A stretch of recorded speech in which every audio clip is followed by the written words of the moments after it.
Selamat jumpa kembali dengan channel kami, pemirsa yang tercinta. Kali ini kita berkesempatan merenung sejenak.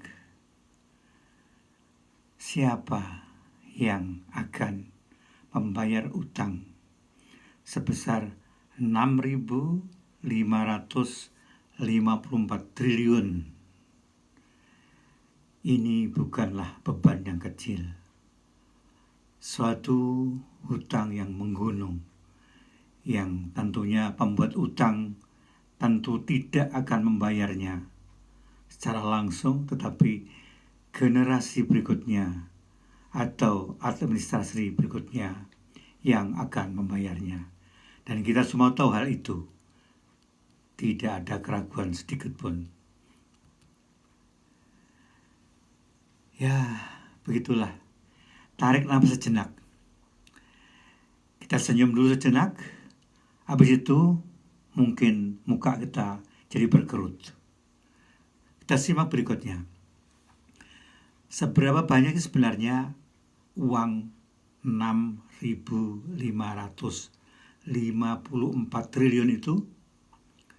Kalau 1.000 kita tahu 1 dengan 3 nol. Sejuta dengan 6 nol. 1 miliar dengan 9 nol. Kalau 1 triliun adalah 1 dengan 12 nol. Nggak tahu jumlahnya berapa karena kita belum pernah punya. Jadi kita cuma mengira-ngira aja. Secara otomatis itulah angka 1 triliun. Ini kita punya utang 6.554 triliun rupiah per Juli 2021. Belum termasuk bunga dan lain-lain. Siapa yang bayar?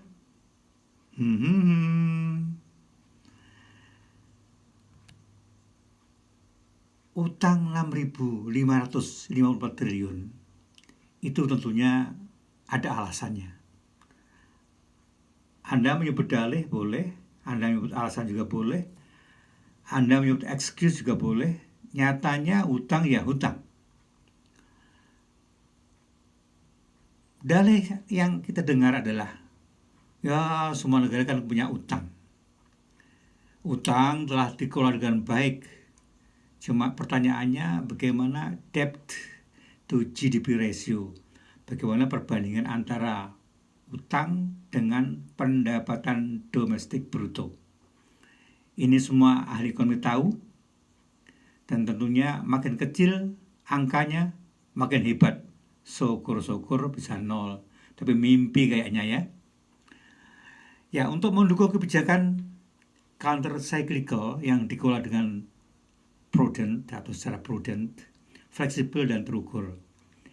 Ini bahasanya aneh. Mungkin karena bahasanya bahasa campur-campur yang di-Indonesiakan, entah sengaja dibuat bingung orang awam, atau yang buat kebijakan ini sendiri tidak tahu maknanya. Counter cyclical itu dari dua kata yang digabung, satu counter artinya melawan atau lawannya atau berlawanan. Cyclical adalah siklus atau putaran. Kalau terjemahannya sulit bahasa Indonesia, pakai bahasa Jawa saja. Counter cyclical itu artinya bulat. Ya. Di dalam bahasa Semarang itu ada 3 kata serangkai yang dapat menerjemahkan counter cyclical, yaitu gambus, gambas, dan gambis. Kalau prudent itu artinya hati-hati, fleksibel artinya luas. Ya, kembali ke bahasa Jawa, prudent itu artinya hati-hati le, fleksibel itu sing luas ya, dan terukur. Kemudian tidak lupa ditambahkan bumbu COVID untuk memanis utang kita. Utang 6.554 triliun tentu belum termasuk bunga. Masih ada lagi, pemerintah perlu dana 700 triliun untuk menekan defisit 3% di tahun 2023. Sebentar lagi. di samping bayar bunga sekian triliun, masih harus menyediakan dana 700 triliun untuk menekan defisit di tahun 2023. Sebentar lagi. Kembali pertanyaan dasar, siapa yang bayar, Mas? Mbak, yang bayar siapa nanti? Bukan salah bunda mengandung. Pejabat bikin utang menggunung, anak cucu yang nanggung. Lalu kira-kira penjabarannya utang 6.554 triliun itu seperti apa? Baik, misalkan Anda punya uang sebanyak itu. Mimpi boleh kan? Uang Anda 6.554 triliun. Kemudian dalam pecahan 100.000 rupiah, Anda jajar itu. Maka panjangnya akan menjadi 4.600.000. Salah saya ngomongnya, kurang gede. Bukan 4 juta, 4.421.428.571 kilometer. Nggak tahu itu gimana, Anda jajarnya jalan kaki atau pakai pesawat, nggak tahu. Tapi uang ratusan ribu sebanyak 6.554 triliun itu dijajar bisa sepanjang 4,5 miliar kilometer lebih. Nah itu kayak apa panjangnya? Kalau uang itu diubel-ubel, apa ya bahasa Indonesia diubel-ubel itu ya? Dibungkuskan, dilapiskan di ekuator. Ekuator itu apa ya? Khatulistiwa. Maka uang itu dapat berjejer, bisa mengelilingi khatulistiwa, jamrut khatulistiwa, sebanyak 116.806 kali. Anda capek kan? Saya juga capek, meskipun nggak punya duit. Terus uang sekian tuh gimana? Kalau kita buat jalan-jalan ke Mekah, umroh atau haji. Kalau haji sih bukan jalan-jalan, namanya ibadah. Mungkin haji Abidin atau umroh Abidin, kita nggak tahu.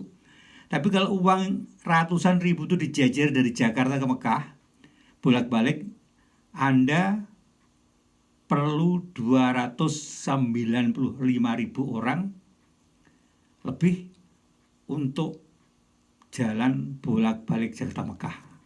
Itulah utang kita. Lalu siapa yang bayar? Tentu generasi berikutnya. Anak cucu kita yang masih ingusan, itu mereka harus bayar nanti. Sekarang ini mereka sudah tercatat sebagai penduduk Indonesia dan tentu ada kewajiban membayar hutang. Jumlah mereka ada 104 juta anak yang harus membayar 6.654 triliun. Tidak mungkin generasi kita bayar hutang. Kita makan sehari aja ngos-ngosan, gimana bayar hutang? Entah anak cucu kita. Ya, 104 juta anak cucu kita akan membayar masing-masing 63 juta rupiah. Catat itu. Setiap anak cucu kita harus membayar utang 63 juta rupiah. Kalau utang ini nggak terbayar dalam periode administrasi yang ada sekarang. Di antara anak cucu kita ada yang belum sekolah.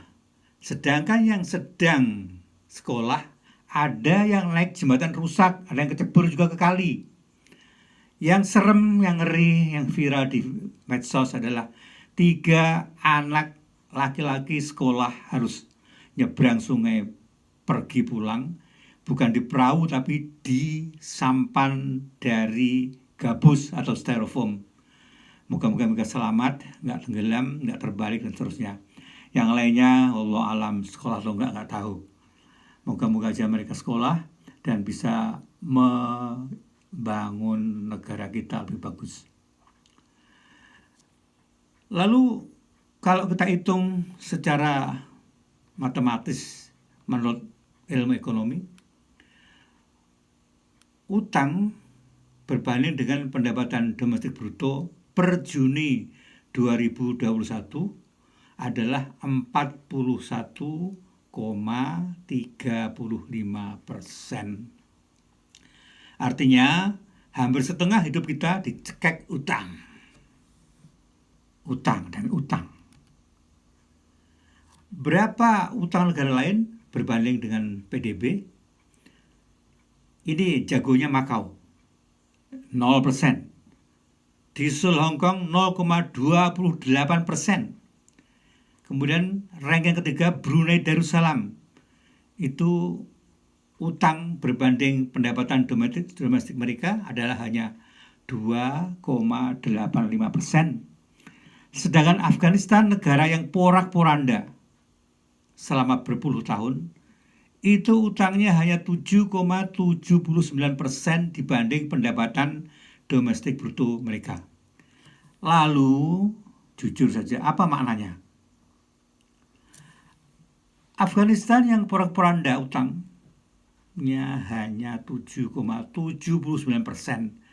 berbanding pendapatan nasional. Sedangkan Indonesia yang kita gemah ripah loh jinawi di Zamrud Khatulistiwa, tongkat dan kayu jadi tanaman, dan seterusnya dan seterusnya.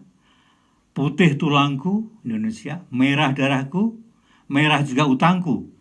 41,35% berbanding pendapatan. Artinya kalau kita mendapat uang Rp100 sehari, maka yang Rp41 harus dibayarkan utang. Kita hanya boleh makan sisanya. Itu bahasa lugasnya begitu, supaya lebih dipahami. Lalu apa kesimpulan Anda? Silahkan tulis komen. A. Indonesia lebih makmur dari Afghanistan. B. Indonesia lebih porak-poranda dari Afghanistan dari segi ekonomi dan utang. Ini statistik, ini fakta. Ini negara hukum, ini demokrasi, ini bebas berpendapat. Jangan takut tulis komen demi anak cucu.